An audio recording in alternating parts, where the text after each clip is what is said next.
6.5, discussion and consideration of a rent stabilization ordinance. And I brought this forward. So I for the past 18 months, I've been meeting with a group in my East Region Town Hall who brought forward some concerns in regards to senior mobile home park home where people live at for those. And so it's not only that, there's other parks in my district that I've dealt with and met with previously. Wasn't really as consistent as has been with this group. And so in return, I've been looking at a lot of what we've been doing when it comes to the HAPE. We've talked about it in the HAPE and whatnot. So I wanted to just come and have a discussion about it. And I'll just go through, I don't know if you have the PowerPoint, because I'm already covering some of what I put in the PowerPoint, because this is just initial discussion about it. Can I interrupt really quick? I'm Yes. sorry. Our public comments are not loading. The internet is, if you're looking to use the Wi-Fi, I had to do a hotspot from my phone in order to connect to the I'm gonna go internet, get mine so I can hotspot. All right. unfortunately. While she's pulling up that, we'll...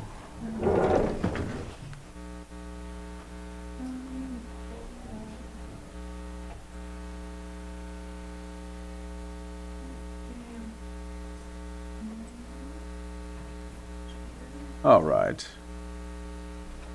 Thank you.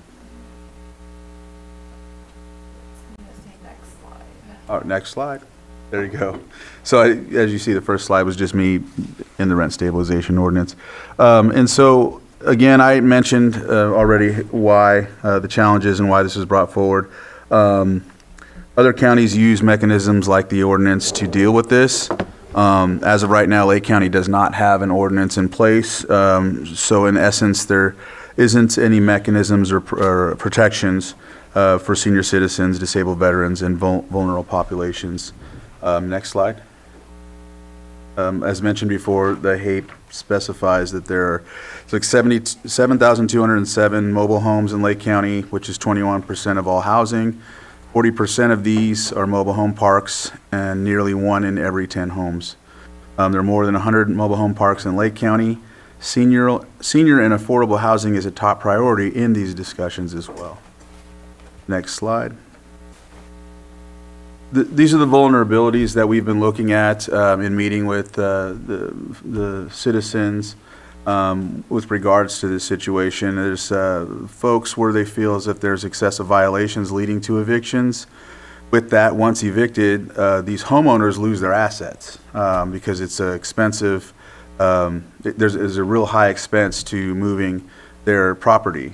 And so in essence, if there is, let's say, a 7-day notification of a violation, and the senior who's on a fixed income cannot comply with that, or doesn't have the means to pay someone to do it, or can't even get out of their wheelchair to do it, they're subject to being evicted and then potentially losing their home because they can't move it. So for possibly $200 to $300 worth of work that could have been done, they're losing up to $50,000 or more of their mobile home because of it.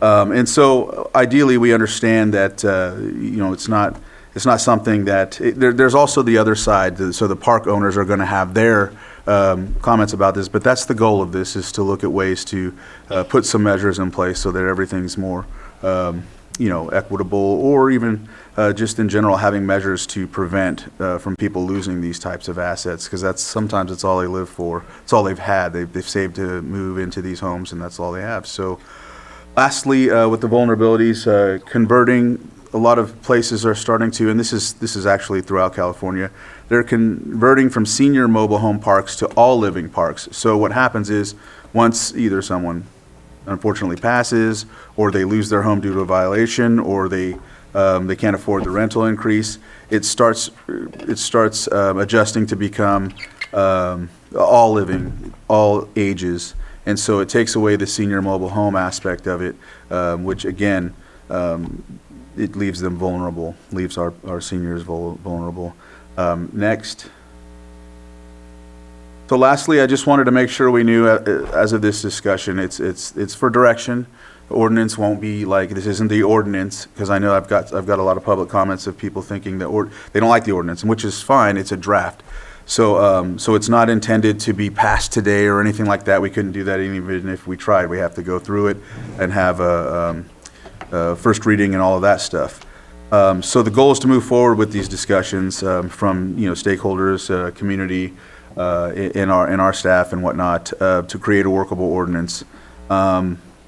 My goal, and I think others will feel the same, is to protect our seniors and vulnerable populations. And so I just wanted, my statement too is that it's not targeting any facility or anything like that, or any mobile home parks. It's just creating a base ordinance, creating a base protection for our citizens in Lake County, especially seniors. So that's really all I have when it comes to this presentation. I just wanted to kind of highlight those things.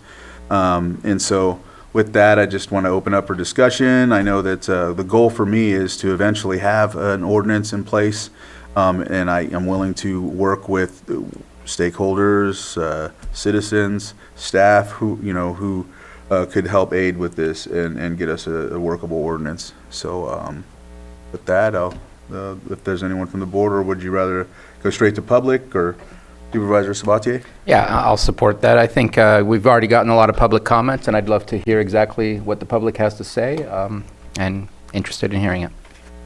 All right.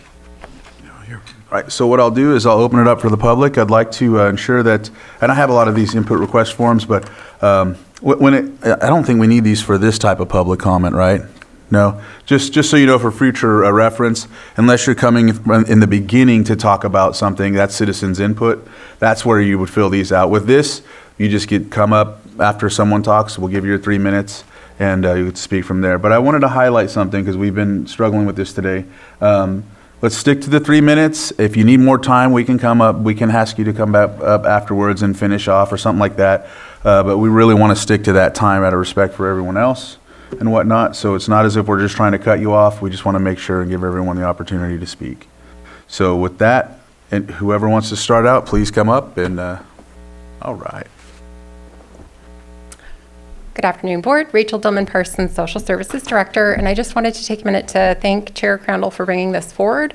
Homelessness among our senior population is unfortunately increasing, and I hope if this ordinance passes, to see that issue, if not resolved, at least lessened. I think it's important to note that we serve about half of Lake County's population on Medi-Cal at social services, about a third on CalFresh. Of that population, the age group 51 to 65, 536 of those individuals are homeless. And for those 66 and over, 68 are homeless. I know many of our partners report the homeless population, the number of elderly individuals is increasing, and it's definitely a concern. So I support this ordinance and really hope it will help to make a difference for those at risk of homelessness who are elderly and disabled. Thank you. Thank you.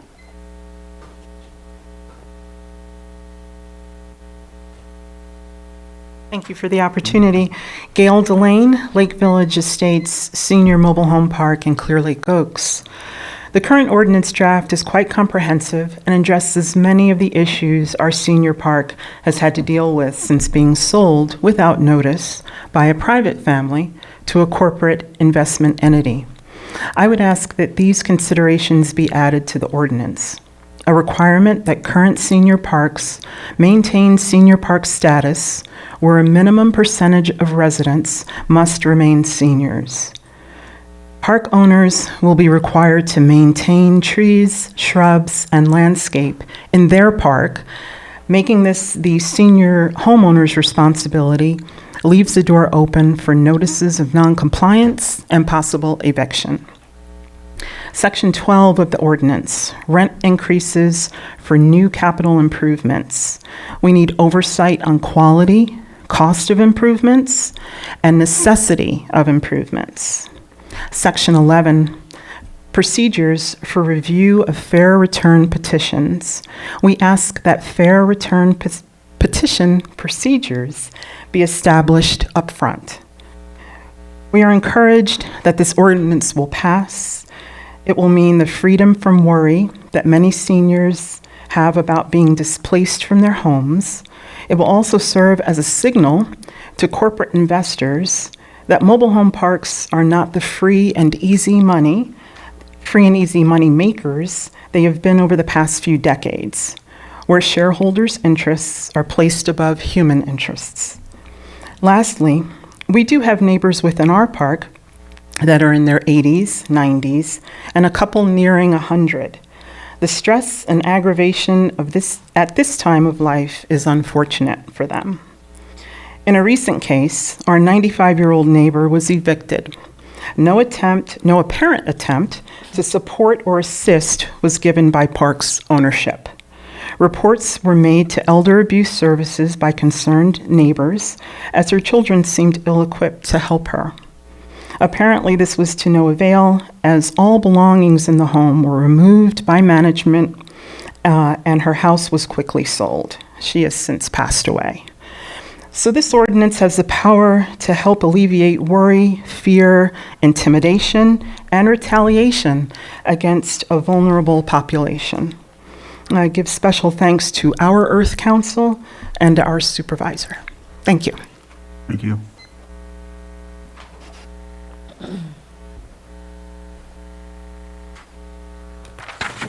Hi, John Martin, also Clear Lake Oaks of the Lake Village Estates. The ordinance needs to include language that homeowners have the right to sell their homes and should be given the time needed to sell if evicted. Since they take our homes, when they give us 7-day notices, I received 2 of them within 4 days of this month. So I'm on my 3rd with these guys, and I'm afraid I'm going to get evicted and lose my home. And I wish people would stand up for the seniors here, because we are really getting hammered by corporations. Life. I mean, we're all on a fixed income, and our Social Security only gives us so much. So how are we supposed to balance out when they raise their rent to us? You know, every year it goes up the state percent. Let's see, it's about, you know, I messed up. Just a quick question. You mentioned the violations. Yes, I And have- so you said you had 3. Are these? I got 2 right now. One is for cleaning my yard, my backyard, which nobody sees. And then I got another one for confronting them on why did I get one. And they said the regional manager accused me of saying several things. Like I badmouthed them. You know, it's like I said hateful words to them. I was aggressive, and I wasn't. This is all false statements here, and that's the thing they get away with. They can write anything they want and get away with it. And to me, it's just too much for us. You know, I always have to look over my shoulder to see if they're retaliating against me for doing stuff like this.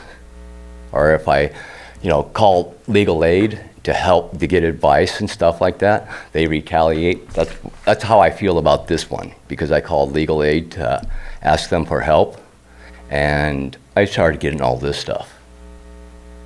You know, it's ridiculous. So we really need this ordinance in to help protect us. You know, it's just, I don't know how to speak about this stuff, but it's really not human. It seems like these people are not human. They have no heart. They don't care. Thank you. And it's really, they really need to be looked at. Thank you. Okay.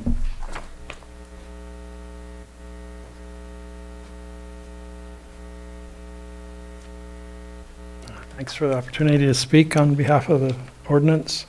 I'm Jim Beal, and I'm also in Clear Lake Oaks. And I wanted to make 3 comments about the ordinance. First, the trend of outside corporate purchases locally owned mobile home parks is often designed to inflate lot rent costs in order to increase the value of the park for immediate returns, as well as for future resale and investor profit. That's a normal part of doing business. This point is openly made on their websites to entice would-be investors. On the surface, this might appear to enhance county resources from the resulting property tax increases. Problem is that the income from the park, which used to go to local owners, now goes to a corporation based out of the county or out of the state of California. Furthermore, the increased property tax is not borne by the corporation because in reality it is passed on to local residents in the form of rent increases and arbitrary fees, thus reducing local spending power. This is especially problematic for senior citizens on fixed income. By the way, many of them own their own homes and pay property tax. Second point, corporate landlords find loopholes in vaguely defined rent caps by charging so-called pass-through charges. These are fees designed to have renters pay for improvements and maintenance of the landlord's property. They argue that keeping the park attractive enhances the equity value for mobile homeowners in the park. Therefore, they should pay for the landlord's upkeep. Homeowners, on the other hand, are not allowed to make the same argument, namely that when they improve and maintain their homes and rental space, which enhances the park's value, they cannot automatically deduct the cost from their lot rent. This would appear to be in direct violation of the intent of California's legal requirement for good faith in contracts. And finally, related to this point is the fact that increases in rent, regardless of whether or not the landlord improves park appearance, does not necessarily contribute to mobile homeowners' equity when rent becomes excessive. In fact, it can lead to a loss of equity when lot rent becomes an issue for prospective buyers of mobile homeowners' homes.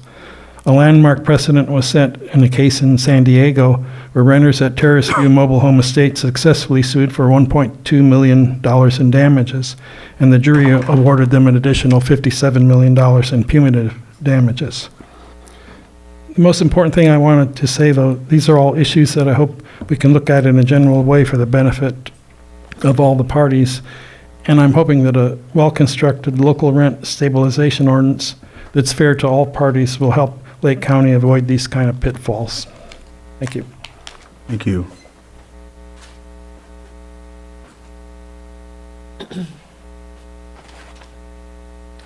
Hi, I'm Tom Gomes from Lake Village Estates, and I would thank you for taking up this very important issue. You know, we all live on tight budgets, and any relief that your board could afford us would be greatly appreciated. But just as importantly, these parks don't give much thought to our needs financially or otherwise. I know this is more off maybe a civil matter in a lot of ways. We feel threatened and by how the park management treats us like we're children with no respect, just cash cows. We all take care of our lots, but the park owners do very little on their part. They tell us to our faces we will have meetings to discuss your questions and concerns, but they never come around. They never come around, just send the temporary managers out with threatening 7-day notices on very minor infractions. It seems to me there is no overwatch on these companies to do the right thing by us. That probably is asking too much. They tell us what they think we want to hear with nothing to back it up. Their words are their words.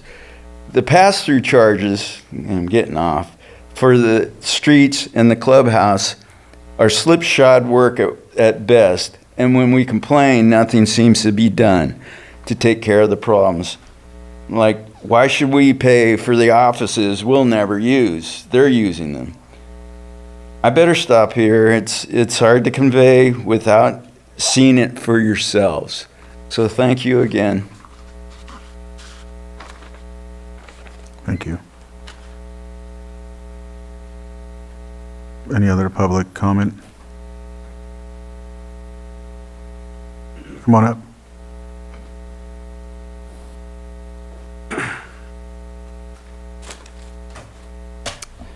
Good afternoon, Board of Supervisors. My name is Richard Travasos. I am with the Property Management Group for Lake Village Estates. And good to see you also, Chair Crandall.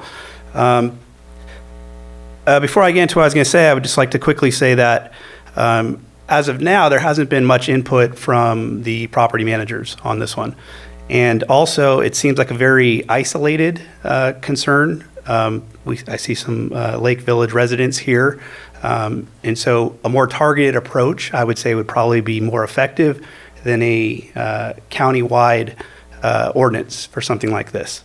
A lot of what's said is, misrepresentation, and I would invite anybody to come out to the property and take a look at it itself. It's very well maintained, and this comes down to a question of kind of what's fair and what's not fair. And we've gone out of our way to be very fair. So, I've worked as a property manager in Lake County since 2013. It's a decent amount of time. And working here, I've noticed that there's a need for quality housing. One of the things that we do is we bring in new manufactured housing units. In fact, when I was coming up, I saw 2 of our units coming in that we plan on putting into this property. In total, we plan on putting, 50 units into the property. These homes represent a lower priced quality option that can be purchased by retirees looking to downsize, or first-time home buyers looking to have their piece of the American dream. To the county, it does represent higher tax base in new property taxes. The property owner invests significantly in developing the mobile home park and bringing in homes. A major concern with the rent control proposal is that it has no exemptions for new manufactured home units that are brought in, making it a less of an incentive to bring in those homes. So therefore, while the proposal is well-intentioned, it's really an anti-housing ordinance for that aspect. The proposal is very restrictive. At 75% of CPI, currently that would mean only a 1% allowable increase. That's extremely restrictive. That makes long-term operations unmanageable and in the face of increasing expenses. It's a misconception that there's not a lot of expenses when it comes to operating a mobile home park. There's a great deal of expenses. And we have a very dedicated staff that works on this every day. So this seems like a misrepresentation from the comments that have been made. Additionally, You can wrap up. Your 3 minutes is, if you can wrap up. Okay, additionally, it also limits turnover rent, preventing investment in remodeling existing homes and reselling them. You're well past your 3 minutes.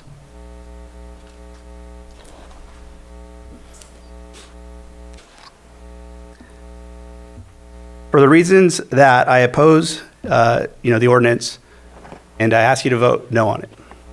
So, sir, we're not voting on the ordinance or anything today. It's just the discussion of how to move forward.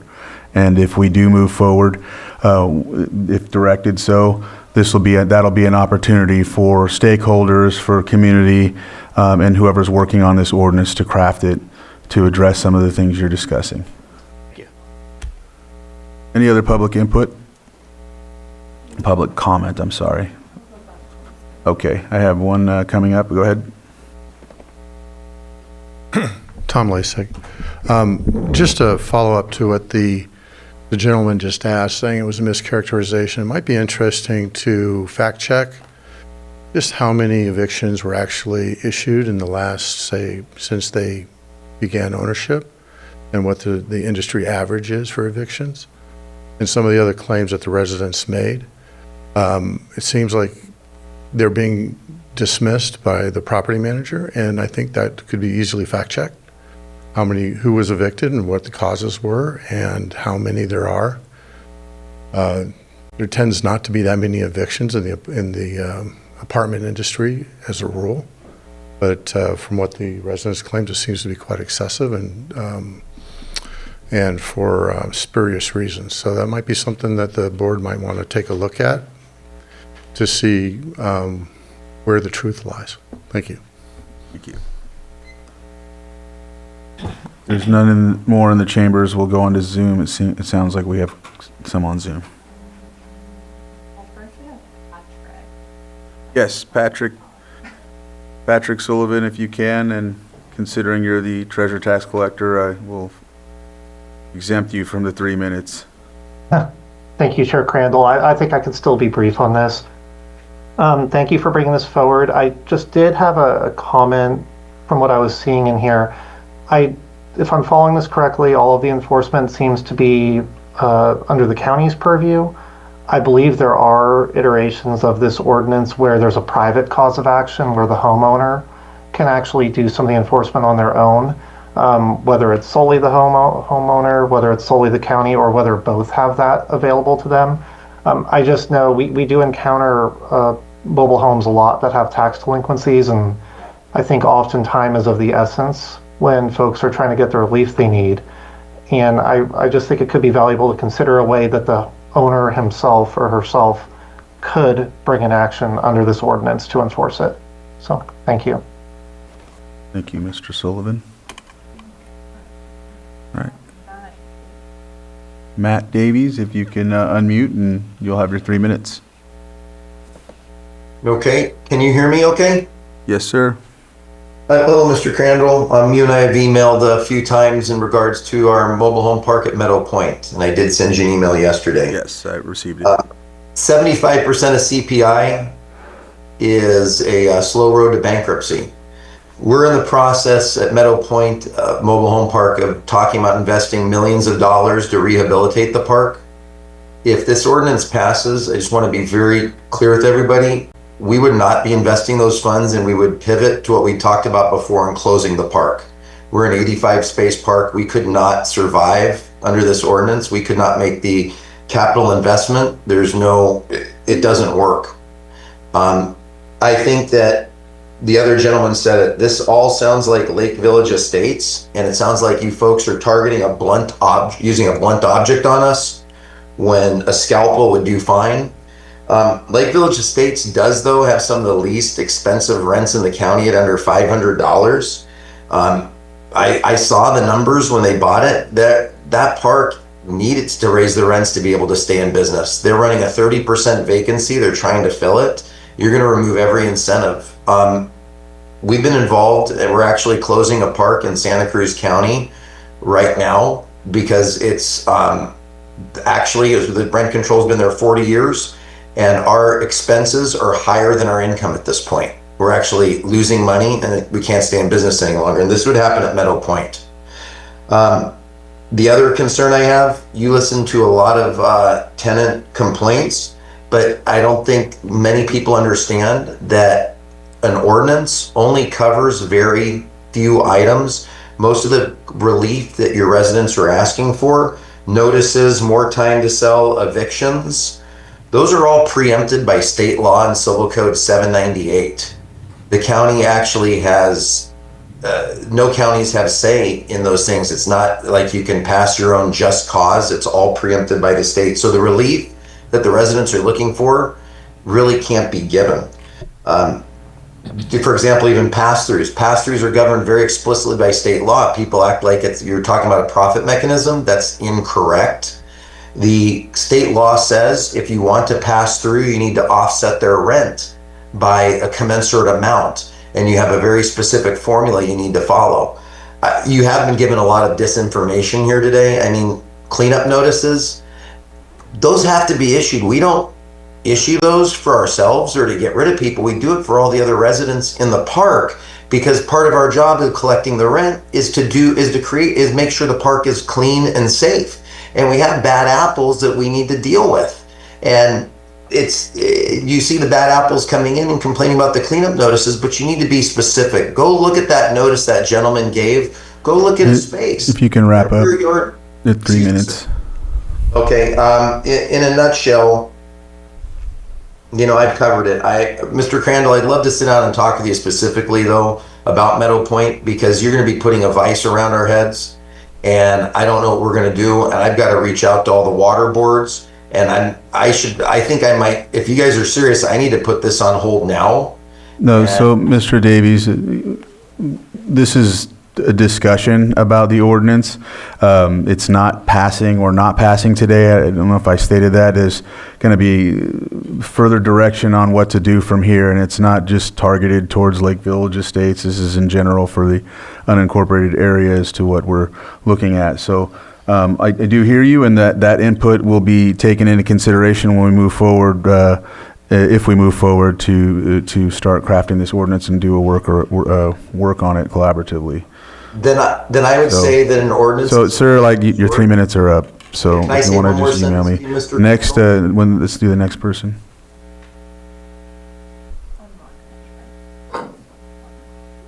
Go ahead and. Hi, can you guys hear me? Yeah, there you go. Saulo Hi. Londono. Can you Yeah, say your name esteemed for the record? supervisors, right? My name is Saulo, and I'm speaking on behalf of WMA. We are an organization that works with mobile home park owners and managers throughout the state of California. We offer education, training, advocacy, etc. We're here today to do two things. First, we'd like to strongly urge against implementing rent control. We've worked with local governments and communities throughout the state and can speak from experience when I say that passing rent control will destroy this working partnership between elected officials, residents, and your housing providers in Lake County. Like the gentleman that just called you to try to have a conversation about his park. It will immediately create an adversarial relationship between these parties, while severely negatively impacting the basic infrastructure condition of these communities. They have to be upkept. Second, I'd like to ask you to please listen to your housing providers. They're here today and they're alarmed, and you keep telling them that you're not voting on an ordinance, but you have an ordinance on the agenda right now. The way It's a these things are draft done ordinance, is once again. before you start a discussion like this, before you put an ordinance in the agenda, you have to have meetings with interested parties. This is their businesses. These are your housing providers. They have just learned about this agenda item in the last 24 hours, and they're very concerned about their ability to continue to operate their business and properly maintain their infrastructure. These housing providers are in most cases family businesses who have been passed down from generation to generation, and they're simply trying to continue to operate their communities and maintain them as a wonderful and safe place to live. Rent control is expensive, okay, and largely unnecessary. The vast majority of park owners in Lake County already offer rental assistance programs to people who struggle to pay rent. In most cases, these residents who have already been informed of these programs choose to ignore them and make the appeal to the government bodies instead. So I urge them to please contact the front office and ask if there's these rental assistance programs available, because the vast majority offer them. And in terms of costs, I mean, a large rent control bureaucracy, I watched your budget discussion. That's the last thing Lake County needs. The program itself costs hundreds of thousands of dollars every year, without counting the extra added costs of all the parties involved when these park owners are forced to go to court for every rent increase to do basic upkeep in their communities. Anyway, thanks so much for your time, but just, these park owners sympathize with struggles and hardships. We just went through a high period of high inflation. We get this, we know this. Fortunately, that stressful period of high inflation is behind us, and we're now back to a more normal level. So it's our hope that this board will not even move in this direction and discuss any ordinance, not just an ordinance that will be negotiated. Do not move in this direction. You're giving investors and housing providers a signal not to invest in this community. Have a good day. Thank you. And just for the record, 72 hours is when anything that's going to come on the agenda is going to be posted. So it's been 3 or 4 days since this has been noticed, and also it's a draft. The only reason why it was on there is just to give insight as to how it looks, how it's going to look, and what the skeleton will look like. There still needs to be more dialogue and a lot more work to adjust and ensure that we have an ordinance that will work for Lake County. If you have someone else that's on Zoom. Respondent, if you can unmute. Hi, good afternoon. This is Alan Stevenson. I'm with the ownership group of Lake Village Estates. Before I jump into my comments, I want to emphasize that we would very much welcome the opportunity for fact checking. You heard from a very small group of residents in this park and certainly within the county. We have had 2 evictions in the park in the last 2 years, so that's a fact. That I would welcome any fact checking. But I'm going to focus my brief comments today on the negative aspects of rent control to manufactured home communities and residents. What inevitably happens after rent control is implemented is a substantial and long-term reduction in investment in maintenance, amenities, and capital improvements. The result of this is lower quality parks with poor roads and limited maintenance and management. There are multiple reasons for this. Besides the obvious one of lack of return on investment, a lot of people do not realize that operating expenses often do not track indices like the Consumer Price Index. Over the past several years, the increases to salary and insurance expenses, as well as interest rates, have far exceeded CPI. And while there exist mechanisms in some rent control ordinances to adjust for these situations, these mechanisms rarely get approved and carry substantial risk and costs for the owner, thereby resulting in the default situation which the owner elects not to spend the money in the first place. I was recently in Lancaster, California, which is in LA County. Lancaster is a slightly higher median home price than Lake County, and it has mobile home rent control.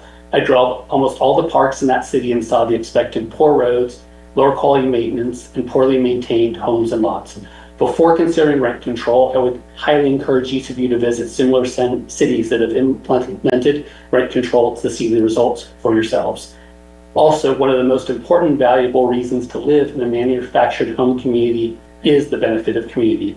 When a park is well maintained and has quality management focused on promoting cleanliness, safety, and maintenance, there's a very substantial ongoing quality of life benefit to all of the residents. With rent control, there becomes multiple classes of tenants within the parks based on those wanting to pay more for better quality of living and amenities and those that do not. I'm actually very surprised that the issue of rent control has come up at this community. We view Lake Village Estates as a very favorable outcome to the residents since our ownership. Since purchasing the park in November 2023, we have made dramatic improvements to all aspects of the community, including the infrastructure, amenities, maintenance, and cleanliness of the asset, all while implementing very moderate increases of $29 one year and $25 the next year. In total, we have spent over $500,000 improving the asset. These changes have resulted in greatly increased home values for the residents and a greatly increased quality of life. Finally, we will likely never sell this community, so we look forward to being good managers and good neighbors If you for can decades to wrap come. up. Thank you. Thank you.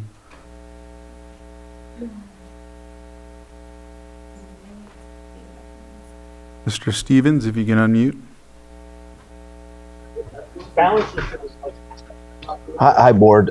Nate Stevens here. Can you hear me okay? Yes. I am a regional asset manager with Boa Vida Communities over Lake Village. Chair Crandall, we briefly met about a year ago. I just wanted to mention overall with the rent control, I think it'll depreciate businesses coming in and wanting to increase the value of the property. I just want to state in the last year and a half of ownership of Lake Village, just some of the improvements on our community that we've been able to do through that, from asphalt seal coating to a clubhouse remodel and kitchen. We've added a business center for our residents, as well as a library.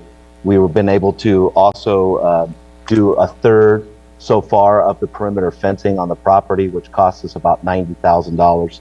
And then we have plans to finish off that perimeter fencing. We've added a new front entry gate, and as well as solar lights, security cameras that we've added to the property as well. We've brought in so far 6 brand new mobile homes in which we have been able to now recently sell. We have another 6 on order. We have remodeled 6 dilapidated or vacant homes in that time. If there was a rent ordinance in place, these would kill the business. We would not be able to do these substantial property valued increases that we've been able to do. Even at that, our incoming rates are still under the market for the area. I just feel like this proposal of an ordinance would be an absolute business killer.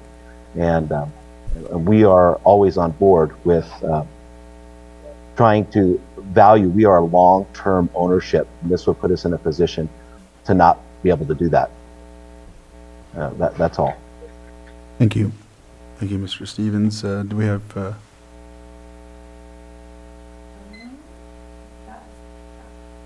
guest, if you can unmute and state your name for the record? Thank you, Mr. Chair and Board. My name's Angela Amaral. I just wanted to speak as someone who's responsible for taking care of affairs for a family member and went through many months of trying to find an affordable rental for them. The only affordable option was for me to purchase a mobile home in a park. This park was converted from a senior only to an all ages a few years ago. And the space rent in that time frame went from, the space rent varies greatly from people that were there previously from $450 a month to I'm currently paying $715 a month. So just to show you guys the price of the increase when these new people move in to older mobile homes that cannot be moved out of the park.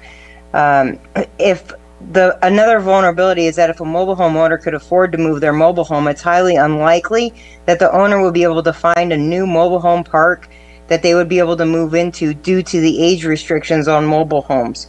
The Senior Services Director provided some concerning statistics about our older homeless population.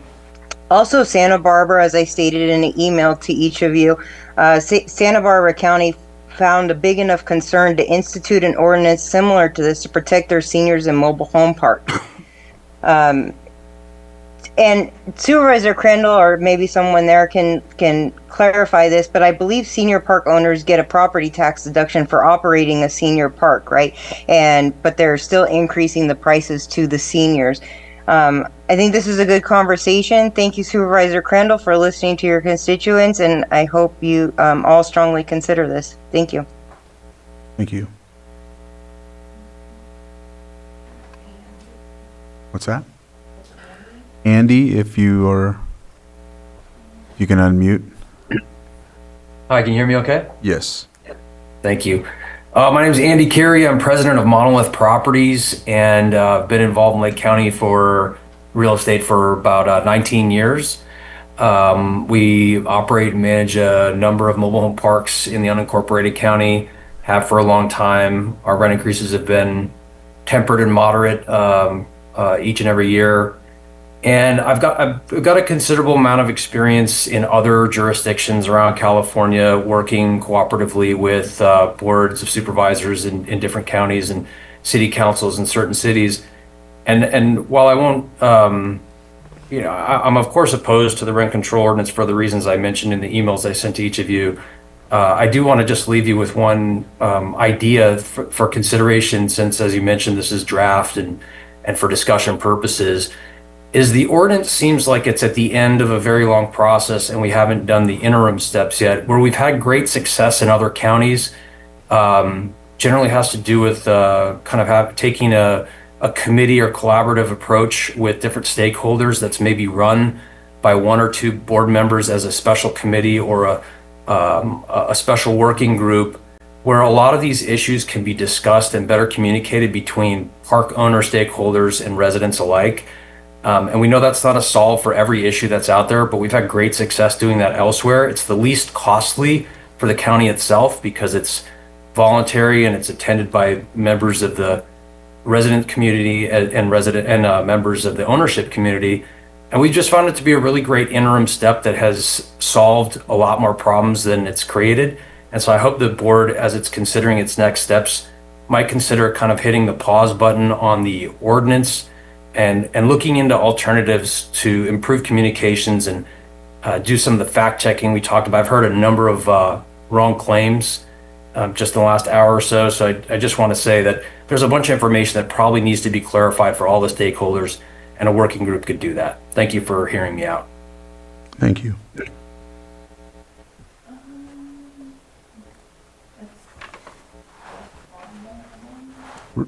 Respondent? If they've already spoke, responded if you, I think they just Yeah. probably have their, We've got two people sitting in the same room, that's why. So I hope that's fine. okay. My name's Eli Weiner, and I represent Boa Vita Communities. We manage 3 properties in Lake County, and there are a couple things I want to talk about. Just a couple things. There's no tax credit for a senior park, so that wasn't true.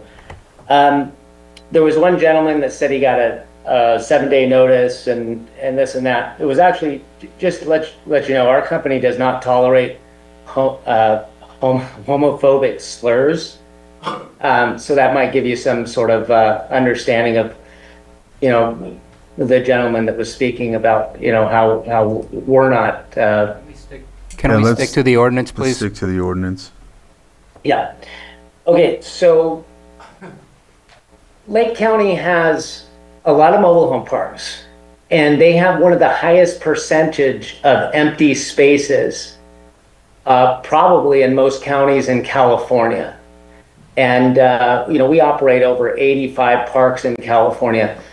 Now, for an operator to come in and make an investment in that county, basically, when you drive through a park and you see a bunch of vacant spaces, you need someone to look at that park and say, okay, well, I'm going to take money out of my own pocket and go to the factory, buy a home, bring it in, get it set up, and hope and pray that you can actually get it occupied. And you're either going to offer it for rent or for sale. You're going to add to the housing supply. And that's something that we've done in multiple properties in Lake County, and that's something that we've done here at Lake Village, and made a big investment that you've heard from one of our other speakers here.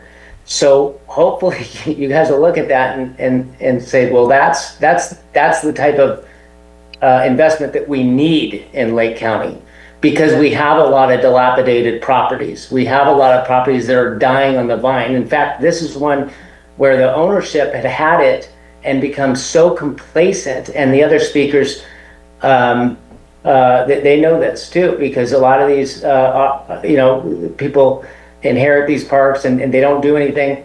Well, the other people that called, including us, we go in and we spend money on these properties and we upgrade these properties. And that's a beautiful thing. And that is helping all the neighboring properties, that's helping the communities, that's driving additional tax revenue. So hopefully we won't be punished for, maybe not making a safe investment in Lake County. That because I would think that you'd want people to come in with money and spend the money on the properties and make them better. And really, we're talking about a $29 rent increase 1 year, and then another year we get a $25. 3 minutes, if you can wrap up, please.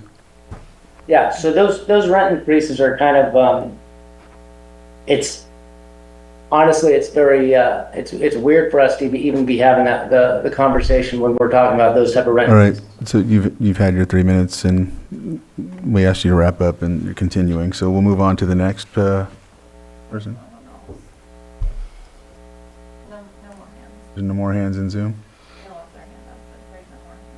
All right, if there's anyone else in the chambers, I don't know if I missed anyone.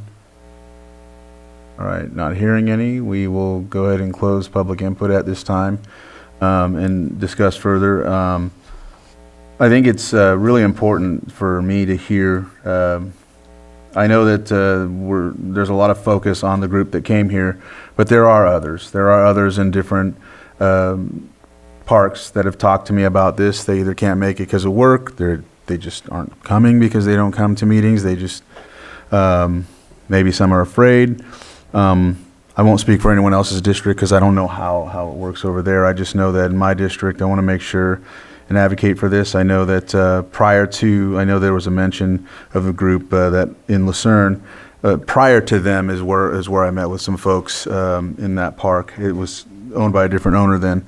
Similar complaints, but I've been having discussions with tenants for quite some time that have called me or emailed me about this very thing. And so I know one of the focuses that I want to make sure to emphasize is senior citizens, disabled veterans, I'm not looking to handcuff every single park or anything like that when it comes to,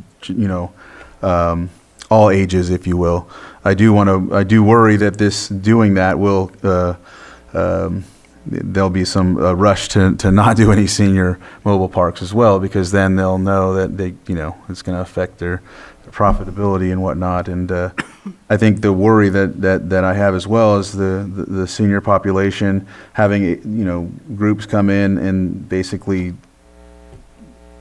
put us in a position to not have any housing for seniors. So I think there's a workable way with this. I know there's a lot of passion around it on both sides, but I think that's how we get the dialogue started and have these discussions. Supervisor Pyska? Well, I appreciate you bringing this up.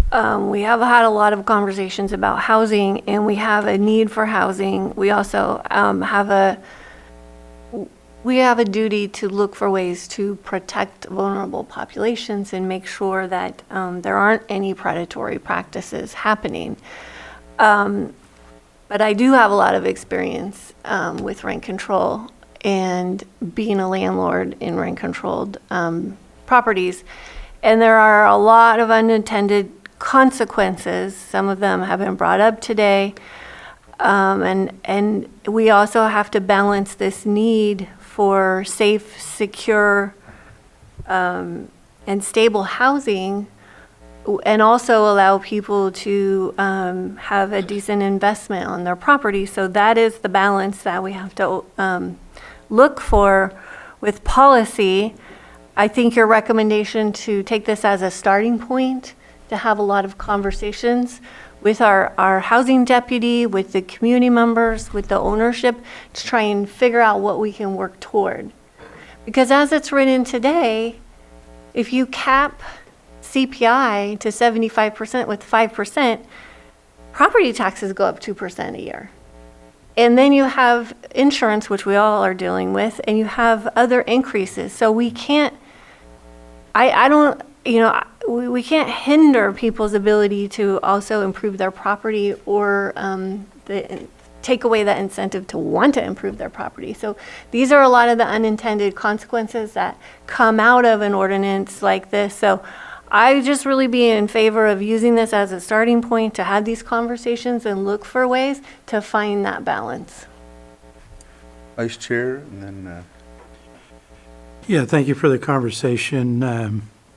There's no question, housing needs in our county are critical, in particular for everybody, but in particular for the vulnerable groups, the seniors, veterans, disabled, and hence why I think we're working on the HAPE plan that is going forward. Any discussions or follow-up we have, I would like to see our housing staff highly involved in. I know this is just a draft ordinance, but my big concerns are implementing it and basically causing future investments to go away and cease. That's the big concern I have. I feel like there's a lot of questions that probably don't have answers to. I don't know what the rents typically are increasing in these parks are per year. I'm aware of, in a little bit of research I had time to do, maybe 3% or 5% per year. I don't really know, but I've definitely got concerns about moving forward with an ordinance right now for the primary reason, again, of causing any future investment in housing to cease, and it could possibly make the situation worse if we get parks that they were going to bring in 6 new homes and now they're not going to bring in any. So I think that's a concern. I have a question about who in the county would manage and coordinate this.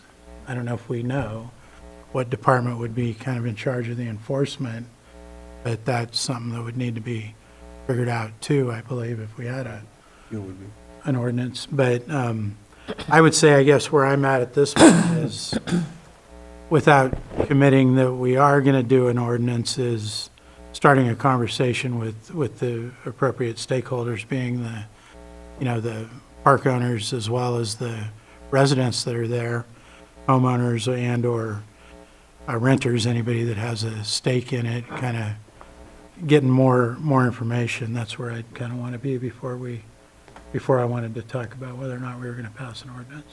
Thank you. Thank you. Supervisor Owen? I had, when Rob Brown was here earlier, I had talked, and it looks like, I talked to him about this very thing. They had addressed it a few years ago, our predecessors had, and they'd actually formed a committee, and they said that they looked into it for about 3 years. And ultimately, where there's a yin, there's a yang. So you're trying to write it for somebody and you're hurting somebody else. I am afraid of government getting involved in free market. I think that the market will kind of level itself, and it sounds like, a 29 and a 25% increase. I'd like to ask, is that what you guys are receiving, like an increase of $25 a year, $29 a year? Yes. And in all honest, Well, we closed public input. so in reality, the cost of insurance, the cost of fuel, the cost of the upkeep and labor prices have went up dramatically over the last few years as well. So I'm afraid to cause harm to this housing industry, meaning the mobile home parks, where they cannot operate or cannot operate well. And I understand people on a fixed income, and I'm hoping, what I liked hearing was that there were vouchers available often at the housing offices. So if you can check into that, somebody had mentioned mobile home office, look for rental assistant programs that can help offset maybe if they're going up, and that might be an avenue. But to be honest, I'm kind of afraid that we end up shooting ourselves in the foot by government stepping in to regulate. So that's my fear. And on the other hand, where Angela had called in and stated that hers went up from $450 to $715, that's a major increase. $25 I'm not looking at as a major increase. So, I'm not sure. I'm not saying that maybe we shouldn't look into it, but right now I am afraid of causing other issues where we have less low-income housing, is what I'm afraid is going to happen. Supervisor Sabatier? This one's tough. Thank you very much for bringing this, Yes, Chair thank you. Crandall. There is no doubt that the last 5 or 6 years has been quite life-changing for many people, with the cost of electricity, the cost of propane, the cost of just everyday purchases that increases the burden on the renter, the homeowner, and increases the burden on the landowner as well. We're not helping anybody in what's been happening to us in the last decade or half decade even. I struggle to see this. So we have a problem. Fixed income folks are absolutely getting much more burdened by what's happening than those that are not on fixed income, where they're capable to try to upgrade or achieve the next level of financing for their lifestyle, whatever.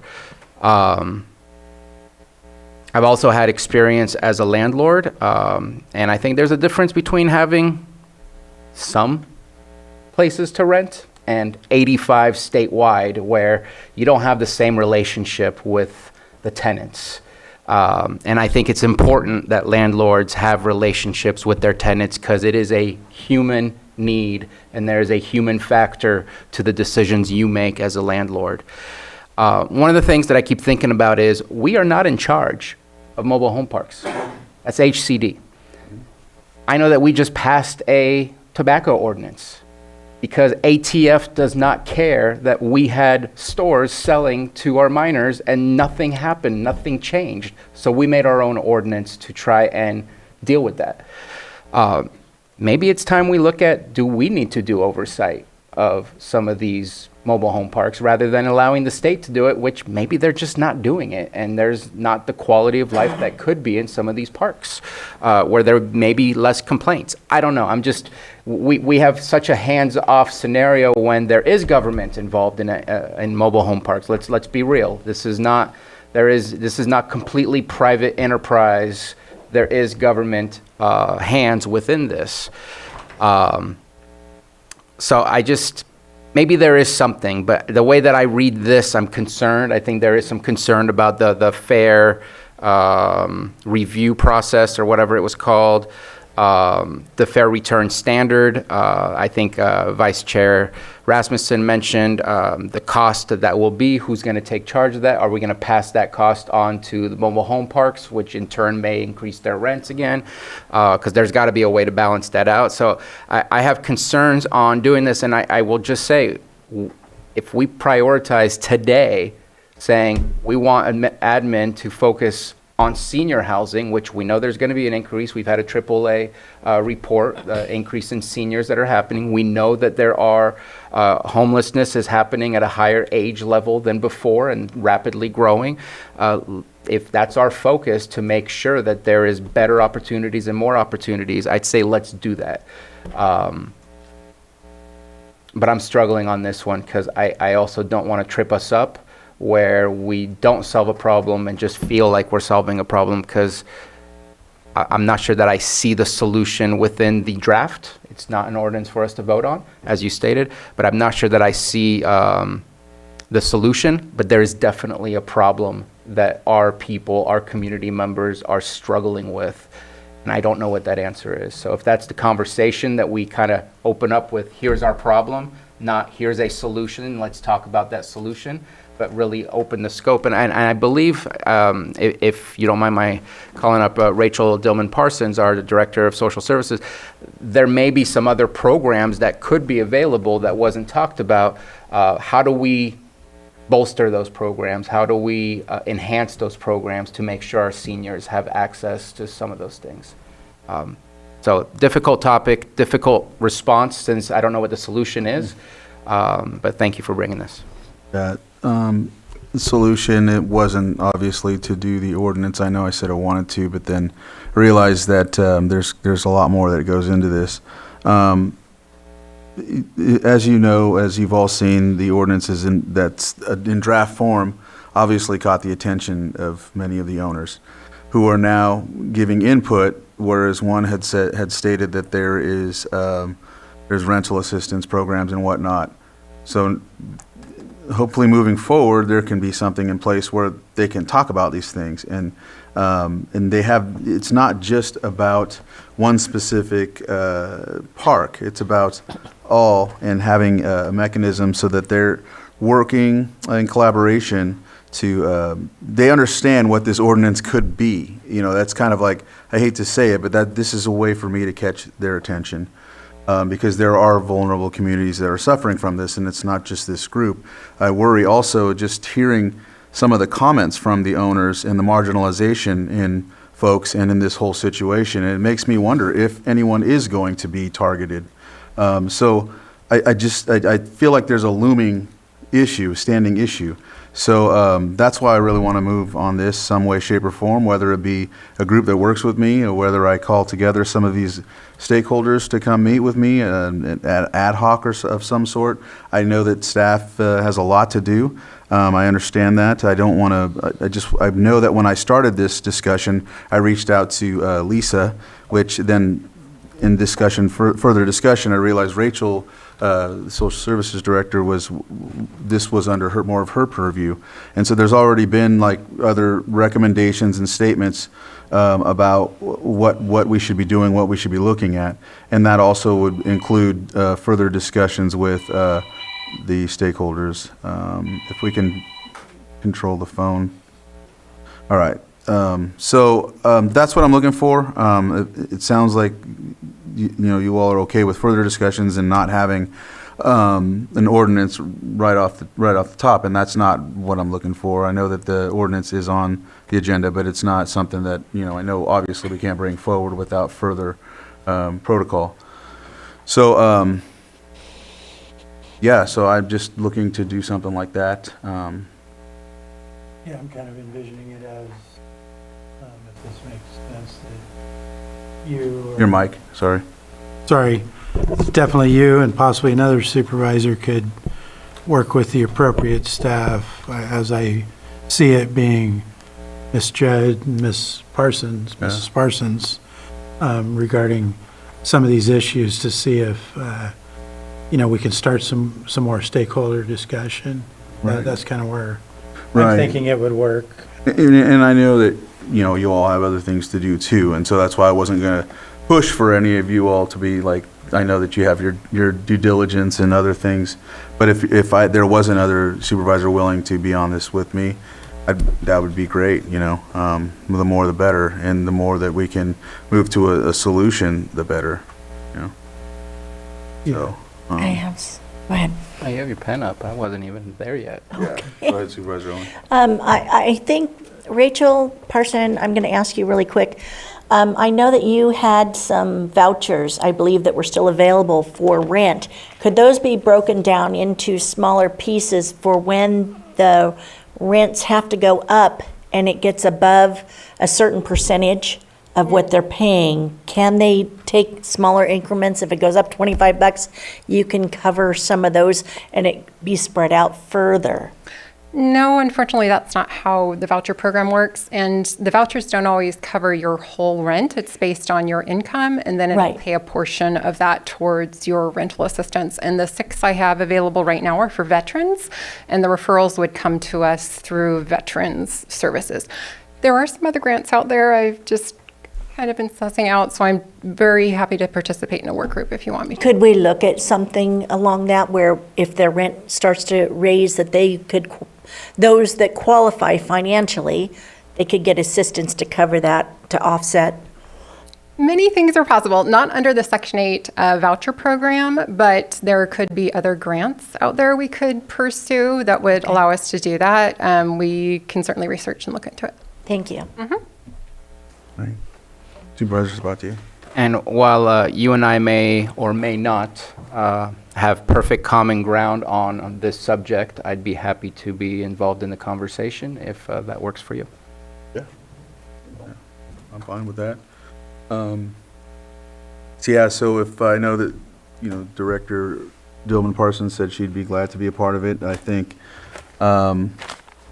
that's a good start. I don't know, Lisa, would you be willing? She's nodding her head yes, so I think that would be a good start, right? And go from there. You guys are on board with that? Yeah. Susan, you have anything to add? No? Okay. Consensus. Right. Okay, thank you. So with that, I will reach out. Well, yes, please. If I may just add, thank you, I want you Maria to Turner, add, sorry. Community Development Director. Since the only department listed as responsible for anything in that draft ordinance is community development, I'd actually appreciate being part of that Oh, work yes. group as well. Yes. I just did, I don't know why I Thank you. didn't think of that, sorry. I seen it, but I just, slipped my mind. Lloyd? So just to add, Mr. Chair, thank you. For the formation of this working group, if it is deemed as an ad hoc committee, that actually can be formed either by chair directive, that would be you, by Okay. being the chair, or by action of the Board of Supervisors. So membership has been, if it seems like this is an ad hoc committee of sorts, your board can approve that today by motion or by your own directive pursuant to the County of Lake policies and procedures. It looks like we have a consensus, so if someone wants to motion that, or you want me to just implement the ad hoc, I can do that too. As the chair, Yeah. use the power. So I will give the directive to implement an ad hoc committee to procure a reasonable stabilization ordinance and look further into the discussion of senior mobile home parks. CAO? Yes. Yes, sir. I would recommend that we don't limit it to the ordinance, Okay. but to look at broader, different HCD programs, grants. I mean, it's an ordinance don't hurt me, may not be needed if we can supplement any of the gaps with other means and other resources. So have a more broad name for the ad hoc. Yes, Okay. please. And yeah, I agree with that. I was going to suggest maybe removing that language that it's, because we haven't decided we are going to do an ordinance, and it's just starting as a discussion, so Right. it would be more of a broad discussion to include any thing related to these housing issues. All right. I think that can be accommodated. It seems like that's what the board wants. Yeah, so with that, does that cover? Okay. All right, we don't need a motion then. We just need to set a date. And I'll reach out and we'll set a date on that. All right. And thank you, Maria, for reminding me. All right, so I'll be reaching out on that. We'll close this item.